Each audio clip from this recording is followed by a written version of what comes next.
Welcome back to PR After Hours. I'm your host, Alex Greenwood, bringing you your weekly cocktail of PR and marketing tips that will help you and your business.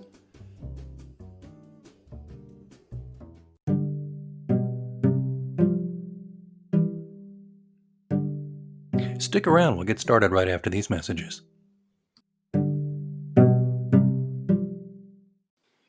Hello, listeners. It's me, Alex, from PR After Hours. I hope you're enjoying the show so far.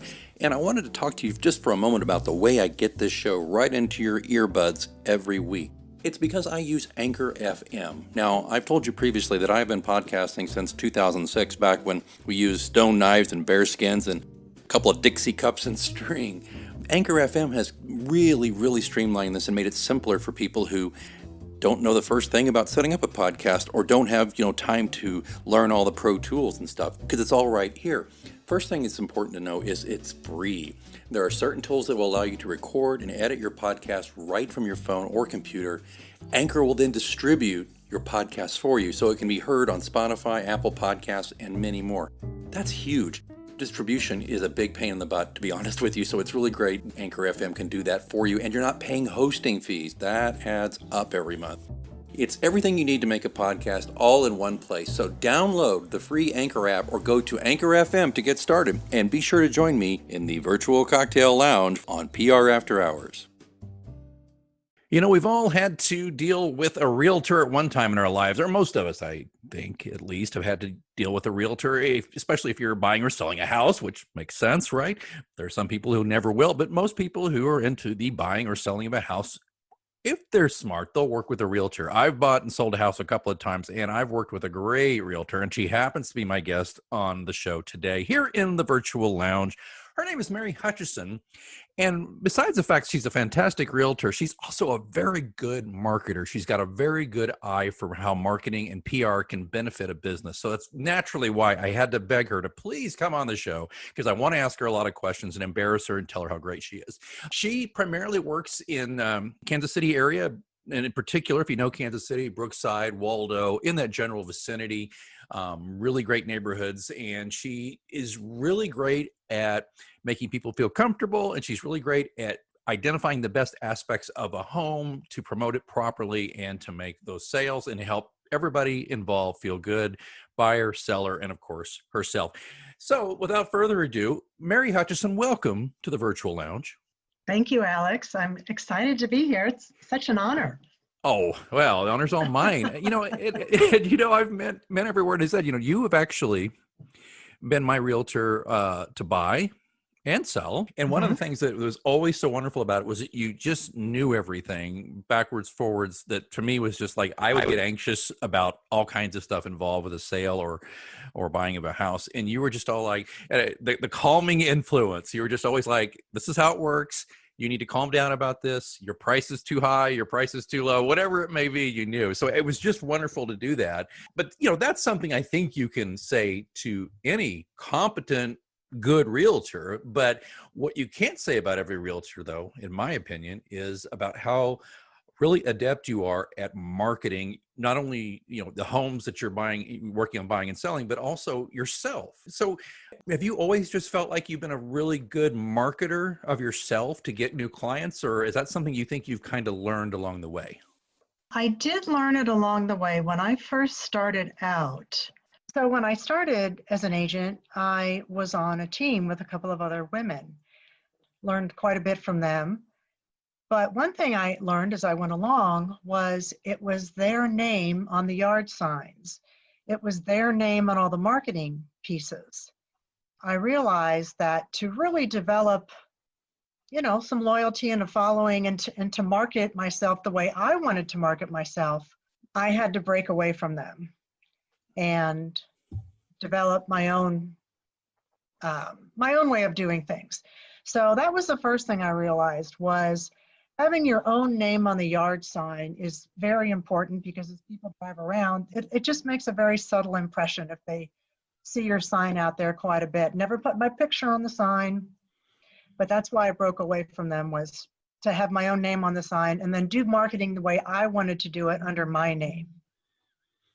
Right. So you just establishing your brand right off the bat, because admittedly you were with the team that kind of got your feet wet in the business, but then you quickly realized I'm going to probably do better if I control how the brand is perceived. And you can't control how the brand is perceived if your name's not even on it. Exactly. Yeah. Well, let's take a step back. Now, you haven't always been a realtor. How long have you been a realtor? Since 2003. Tree. What were you doing before that? Well, before that, I had my actual dream job. I'd have to put it as dream job number two since this is number one. I was working at what was then called the Convention Visitors Bureau. It's now called Visit KC. And I was working with large conventions that came to the city, promoting the city, venues for various events, working with various city departments to ensure that all the little details of bringing thousands of people to Kansas City went smoothly. Right. And I loved it. And then 9/11 hit. We're actually going through this now in the hospitality industry with COVID, and travel came to a virtual standstill, and we went into the recession, and I got laid off. And after that, I realized, okay, I've got to find something else to do. And at the time, my children were smaller, they were in school, and I just decided I want to find something to do where no one else can control my time, or I have to worry about getting laid off. Right. So like you, as a small business person, there's pros and cons. Yeah. I met this girl that used to work with me at the Hyatt at Crown Center years ago, and she had become an agent, and she was the one that said, hey, why don't you think about going into real estate?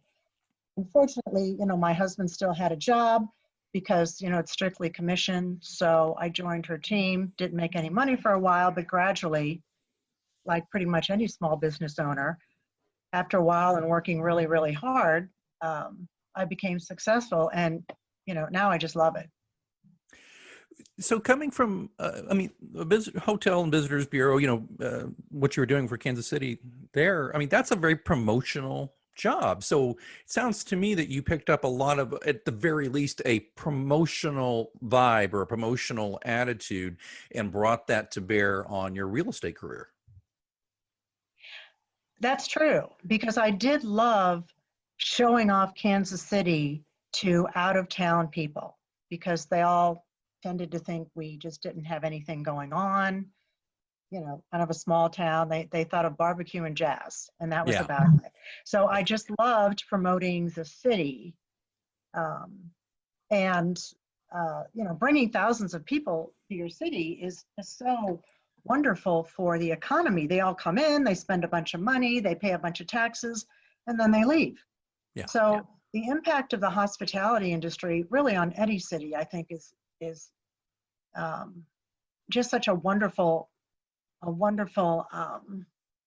industry to promote. Then by the same token, when I got into real estate after a while and I was developing myself, I decided that this was in the early days of blogging. I wanted to promote my city, Brookside, where I live, through a blog. So that's how I got started doing that. Yeah, it's called Inside Brookside and Waldo, and it's been around for quite a while. So how did you get that? What occurred to you about that? Did you kind of set out to make like a newsletter, or were you, because here's the thing, folks, if you haven't seen it, there'll be a link in the show notes to Mary's blog. But to me, and I always say this to her and she laughs, but to me, it's like for Brookside, Waldo, Armor Hills area, to me, it's like a little hometown newspaper, because not only Mary's not just saying, here's the latest house I'm selling. She's saying, here's the newest business that has just set in the neighborhood. Here's a business unfortunately closing or moving in the area. Or here is a bake sale that's going to happen. Or here is a festival that's going to happen. To me, it's like taking the place of the localized small town newspaper for that vicinity. Was that something you intended to do, or was it just a way you naturally fell into it? Well, when I started it, blogging was just kind of starting, I guess. And it wasn't that big of a deal. And I just wanted a way to promote Brookside and Waldo because I live there, and my husband and I, we just like to support small, locally owned businesses. And Brookside and Waldo has a ton of those. And so I decided my blog was not going to be critical. I was not going to be a restaurant critic. I wasn't going to complain about, construction at 75th and Warnell. I was strictly going to promote small businesses, independently owned in Brookside and Waldo, and talk about events that happen in the area.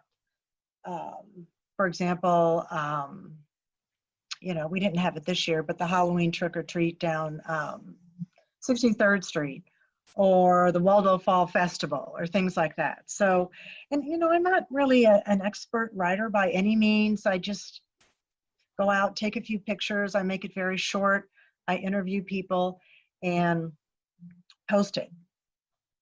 And I think that people appreciate it because it's not a very long blog, but it does tell them, oh, this new restaurant is open, or, the street's going to be closed for a little while, so you might want to take another route, things like that.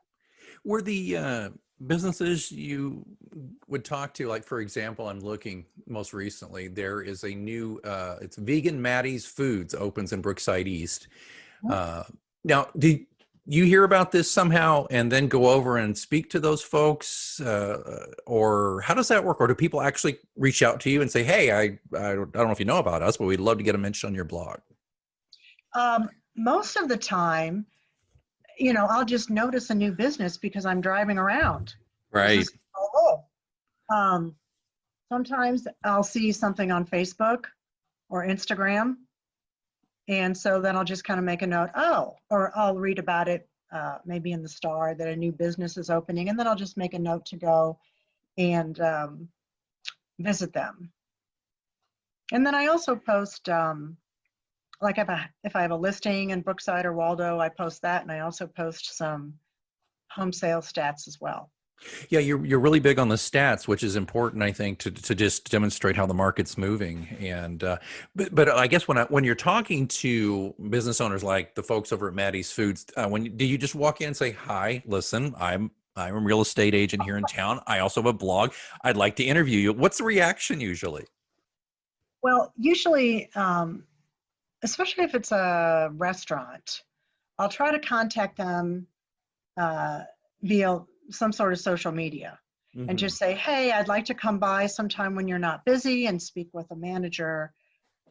So I don't usually just surprise them and say, can I talk to you for a few minutes? I do set it up first. Okay. And make an appointment. And has anybody, I mean, you have to name names. Anybody ever turned you down? Just said, oh, I don't have anything to say, or I'm not interested. Has anybody ever outright done that? There was a couple of times I tried to contact the owner of Waldo Pizza, because that is such an iconic total institution in that area. Yes. And I just wanted to hear the story of Waldo Pizza. And I tried to contact the owner a couple times, and he just never responded. So I gave up. But no, most people are very, very, especially if they're a new business, they're very happy to get a little bit of free publicity. And I always tell them, I'm not here to critique you at all. Right. Right. Yeah, it's very much a boostery thing, boostery being a word that I just invented. It's a boostering kind of effect about that, which I think is great, very beneficial. And again, with the demise of small community newspapers, I think you really do provide a useful service there.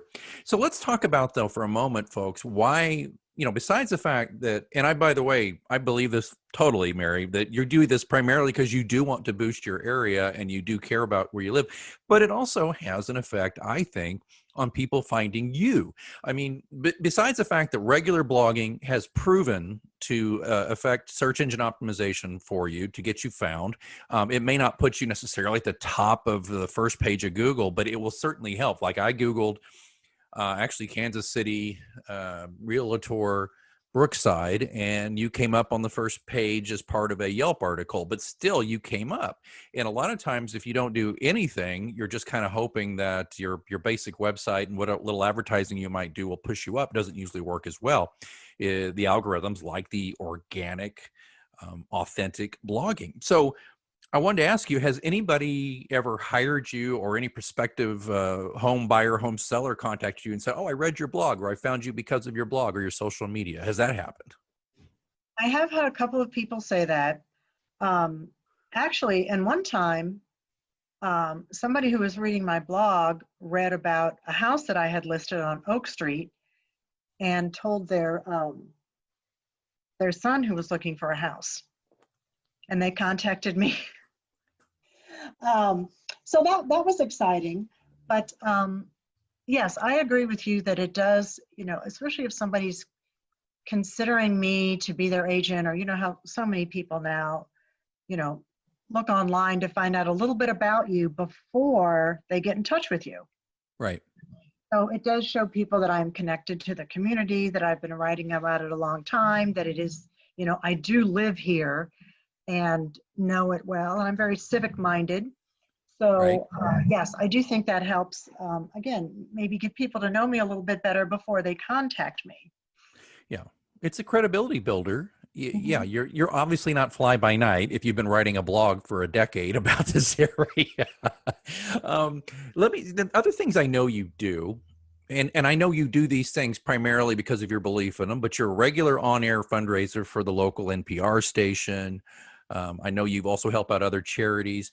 It seems like this is just a big package here, but I sincerely believe and know this because you're my friend, that this is primarily because this is who you are. You support your community, you support the things you believe in, but it has to have a good effect. And the reason I want to make sure I stipulate that is because I think that a lot of small business people out there, particularly solopreneurs, which most realtors are to a degree a solopreneur, should really think holistically about, okay, you can't just do your job. You can, but it's probably more effective if you're known as a good community citizen, an honest broker in that regard. Would you agree with that, Mary? I would be the last person to say you do it purely to make money, because I just know that's not how you are, but it sure as heck can't hurt. No, I do agree with you. And I guess because I am that way, and I do like to promote, myself and Brookside, when I'm looking to patronize other businesses, you know, I guess the main example I can think of right now is Community America, which supports the Chiefs. That's a And that's a credit union, right? yes, Is that a it's a bank credit or? union. And I have my customers have used them. There's all kinds of lenders out there, but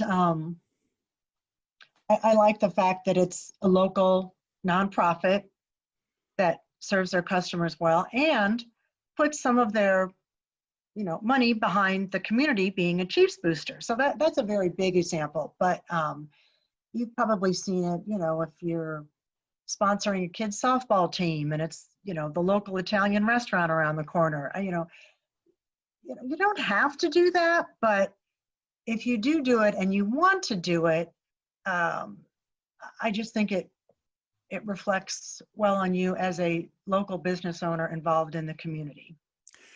Well, let's in the time we have left, let's shift gears for a moment. How has COVID affected the real estate market where you're working, and has it changed the way you do business?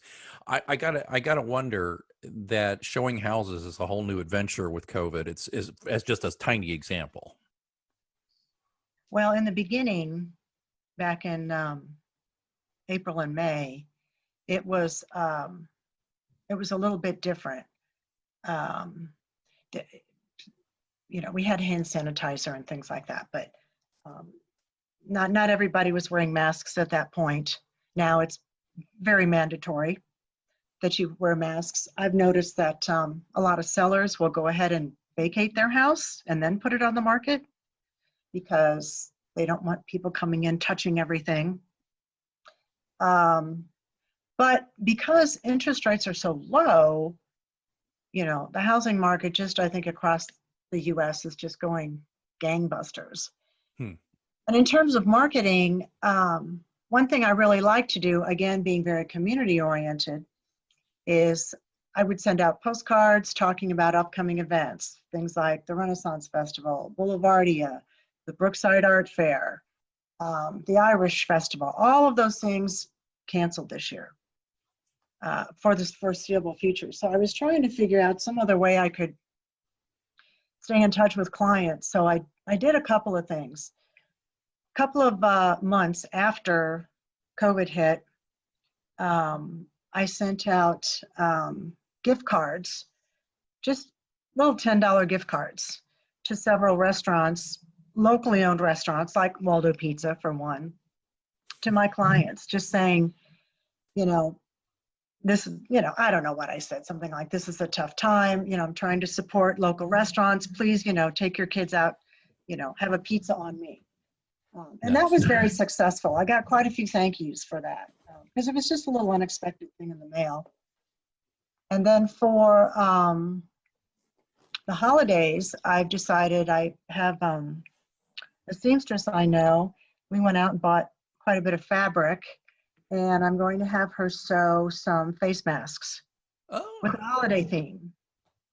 So that when people are out, doing whatever they need to do when they leave their house, they'll have a little holiday theme face mask to wear. Oh, so I'll be sending that out probably right after Thanksgiving. Oh man, that's great.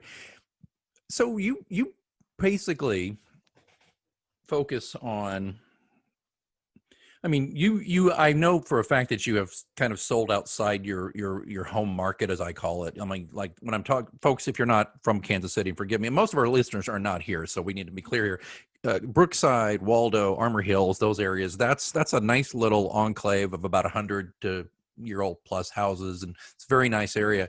But I've known that occasionally you will sell outside that area, just depending, right? Especially if it's a client that you've worked with before, maybe they want to be out in Olathe or somewhere else. But you seem to keep your strategy towards just being an expert realtor in that main area. Is that still something that's a fundamental foundation of how you do business, or has COVID changed that at all for you? I wouldn't say that COVID has changed that, but from a marketing standpoint, I will say that, I do sell in Prairie Village, Overland Park, Olathe, what we call the State Line Corridor, condos near UMKC, that whole general area. But I have noticed, because I do have such a niche in Brookside, sometimes that can work against me, I think. Oh, really? How's that?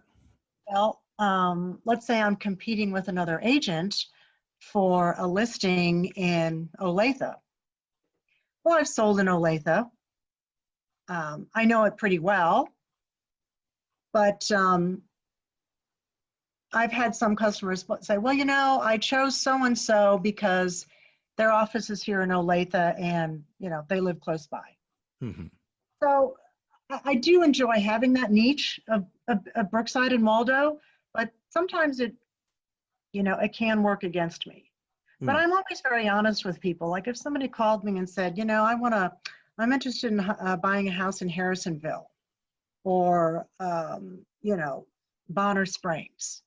Could I help them? Yes. But those aren't my areas of expertise, and I don't feel comfortable trying to really represent a client in those areas when I just don't know the ins and outs like I do of an Overland Park or a Prairie Village. See, folks, that gets back to a common theme here on the show. And I've talked to our listeners for over a year now, and I've explained a lot of times how I used to try to be all things to all people. There's so many aspects of PR and marketing that I do or can do, but guess what? I'm not great at all those things. I'm very good at about 3 or 4 of those things. And those are the things I have focused on most recently, and my success level seems to be going up, which seems to be what you're talking about as well. And also, for example, you're not into commercial real estate. You probably know, I'm not sorry to say, I mean, I don't mean this in a bad way, but you probably know very little about commercial office space. You probably don't keep up on that. Is that a fair statement? No, I think about it, except that it's pretty much an old boys club. Commercial real estate is probably not as hot as the residential market right now anyway. So Oh, I would not want to be in commercial right now, considering that so many businesses I think have figured out they may not necessarily after COVID need to go back to all that much space. Maybe that's incorrect, but that seems to be the way it's going. Mhm. Well, Mary, last call on this thing here before they turn on the lights and tell us to leave the virtual lounge. Any just last bit of advice for realtors about how to market themselves, or just one piece of advice you'd want to leave with them? Um, well, I would say that, when I started, there was no Instagram or Twitter. Hmm. And I do think that being active on those social media accounts, especially Instagram, is very important for agents. So Uh, visual. yes, very visual. And, as I've mentioned to you before, there's a real art, I think, to having a good Instagram account. Yeah. Because it's not just the pictures, but it's the wording as well. Yeah. The aesthetic, the whole thing. That I would say that I started doing this, again, way early before it was so popular like it is now. But I asked people to review my services on Yelp and Zillow.